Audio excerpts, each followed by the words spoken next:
Everyone, welcome to Reading with Even. Let's get on with the bookish video. Today's one is going to be relatively short and sweet. We are going to look at 5 survival thriller recommendations. I do love a good survival thriller because it guarantees a fast-paced scenario where some characters are either left to fend for themselves in some kind of isolated setting or the wilderness, or someone is chasing them in this very urgent situation where their lives are threatened there and then.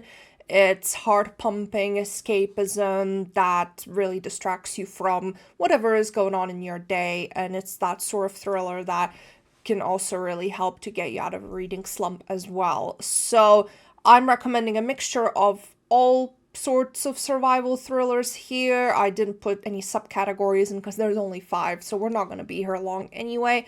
But without any further ado, let's begin. Right, so the first book falls under the subcategory of people who have no survival skills whatsoever, no business being in this sort of situation, are stranded in somewhere where nature is not very forgiving, in this case, out in the open ocean.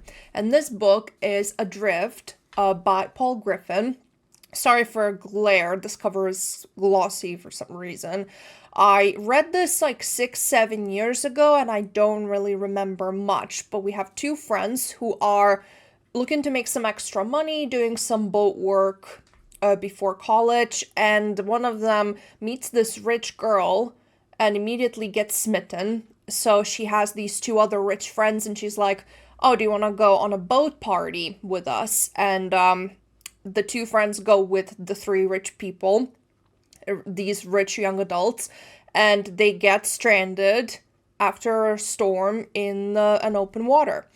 And obviously, as I said, since they're rich, they are used to people doing everything for them, so they kind of don't really have any survival skills. And because it was a party, they don't exactly have the right supplies or right resources to wait for help, so things get ugly really fast. This is definitely one of those thrillers which showcase how horrible people can get when their survival is threatened and when resources are scarce and all the hidden resentments, all of those dynamics, they just start bubbling into the surface pretty quickly. I don't remember how gruesome it is in particular because I think it is like towards YA more, but I do think that I think I gave it like 3.54 stars maybe, I don't know, but it definitely falls under this bracket that I'm talking about. So my dog decided that he wants to be in the video, so this is what's gonna happen. But the second book I have to talk about is I Am Still Alive by Kate Alice Marshall. This one is similar to the other book where we have a girl who doesn't really have much business being in the situation and doesn't have many survival skills, but she's stuck in Canadian wilderness during winter. The reason she gets into this situation is because her father, she gets shipped off to him after a tragic car accident that leaves her unable to walk without a cane, and she needs lots of physiotherapy, and her mother dies during that crash. So she gets shipped off to him, and she's never met him before, and he resides in this cabin he built from scratch in middle of nowhere in Canada. And he at first says, oh, this is just because I want to be off the grid, Ron Swanson style, but that's not the case. He's hiding from some bad people who want something from him. And then I think barely a week after she goes there, these people show up and they kill her father and set the cabin on fire. That's how she ends up in this situation. I had some qualms with this book in terms of just like tenses and storytelling, because it was like a little bit muddled in like the first half, because she kind of tried to like do a bit of epistolary thing where she started telling you the story from like the future, kind of, oh, this is how I ended up here sort of thing. But then there were also like full-on flashbacks to the past. So I just thought that that could have been simplified. And there is a scene of Doc dying in this as well. It's not brutal or anything, but if you're sensitive to that sort of stuff, then I might encourage to stay away. But as far as the survival aspect goes in the story, you have the whole package, because some scenes where she's hunting down food are pretty gruesome in detail, where she's trying to stay warm and filter water, like all that sort of stuff. Like there's lots of detail in that, not to mention that she's still in pain and she can barely walk because she hasn't been getting the medical maintenance that she requires. So yeah, as far as survival aspect goes, this book is pretty amazing. It's some other stuff that kind of dulled it down a little bit. And we have 3 books where they're stuck in like situations because of human factors, not necessarily nature factors, but one is kind of a hybrid of those tropes, so I will talk about it first, and that is Cover Your Tracks by Deiko S. Afanorde. Here we have a heavily pregnant woman. She's like 8.5 months pregnant, so ready to pop anytime, going to visit her family on a train when the train is hit by an avalanche, and everyone but her and this other person, army veteran or whatever, survive. Everyone survives. No, everyone apart from them 2 die. And they're left again in the middle of nowhere in these wintry mountains to wait either to die or to be rescued. And as if this wasn't bad enough, our main character starts to realize that this person that she's with, who is really her only hope of survival, is not all there, if you know what I mean. Like, some noggins aren't quite knocking marbles lost. It's very, like, did I find it completely believable? No, I mean, people who don't really like ridiculous twists and thrillers, not even for entertainment factor, maybe stay away from this one, because it does get a little bit like, you have to suspend that disbelief really thin. And there were some things that rubbed me the wrong way in terms of when it comes to like terminating a pregnancy sort of thing. I went into like a massive rant about it back in 2023, October, when I read this. But as far as the survival aspect goes, again, I'm recommending these based on the trope that I'm talking about, or like the device that I'm talking about. As far as the survival aspect goes, this is quite well done, because you have the atmosphere, you have them talking about what they need, you have them feeling the effects of the climate they're in with no proper resources. Like, that is done really well. So if you can stomach the other aspects of the story that don't necessarily make it perfect, then you should be fine. I think I gave this a 3.5 upon reading.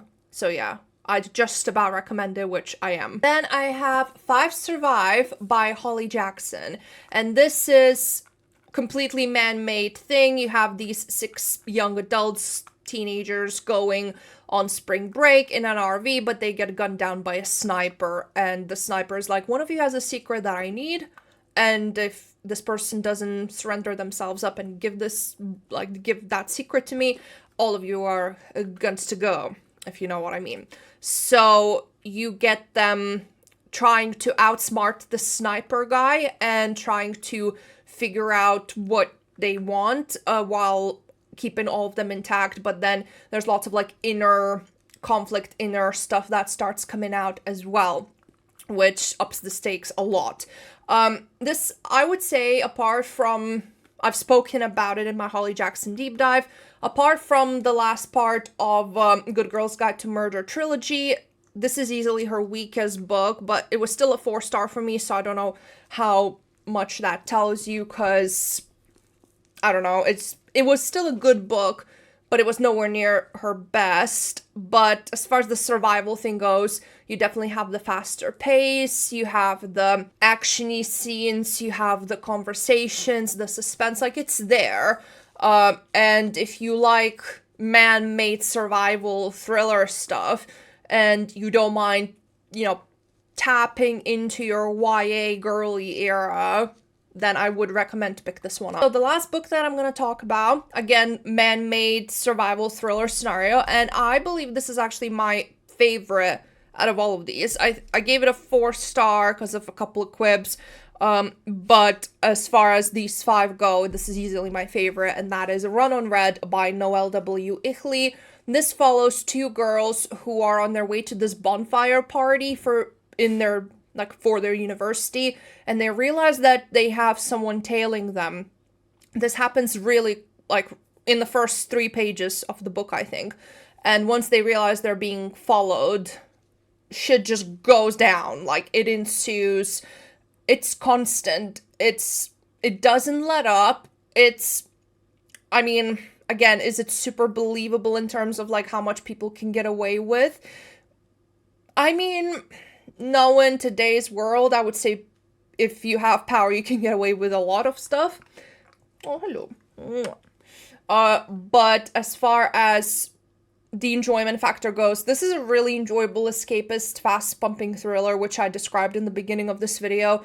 That's why I like survival subgenre, and I think that's why other people would like it as well. Because it doesn't let up. Like, there's not much points for you. There's not many points, I mean, for you to relax and get a bit of a breather. It just grabs you and keeps going until the very end. And you really grow to care for these characters, and you are rooting for their survival, it's quite difficult to do in a thriller, I mean, because a lot of the time you have these characters that are a bit like cardboard cutouts. So I thought that was done pretty well. Why did I not give it a 5-star then? There were just a couple of things, not pacing-wise per se, but I just do think a couple of, like, monologue-y bits could have been a bit edited down. And speaking of editing, there were a couple of things that they just weren't accurate, like, factually accurate when it comes to some technology that the characters were using, because it's set in 2006, and I just think that it was a bit lazy to not have that edited at all, because it's a basic thing to have your facts correct if you're writing a book and it goes through multiple people before it's published. So yeah, I couldn't give it 5 stars because of that, but story, survival aspect, actiony bits, definitely amazing. And these are the 5 survival thriller books that I really love, or that I would recommend. Either way, I really enjoy that sort of thriller for all the reasons I already described. It's what I look for, among other things. Like, I obviously, if you know this channel, I read a lot of, like, domestic thrillers as well, and they don't necessarily have, like, fast twists like that, but when I'm feeling in the mood, like, this is the sort of thriller I want. So if you know any more, then please feel free to recommend. I'm always looking for more, both for video purposes and both for my own enjoyment. If you read any of these, please share your opinions. I would love to know, and I hope to speak to you next time.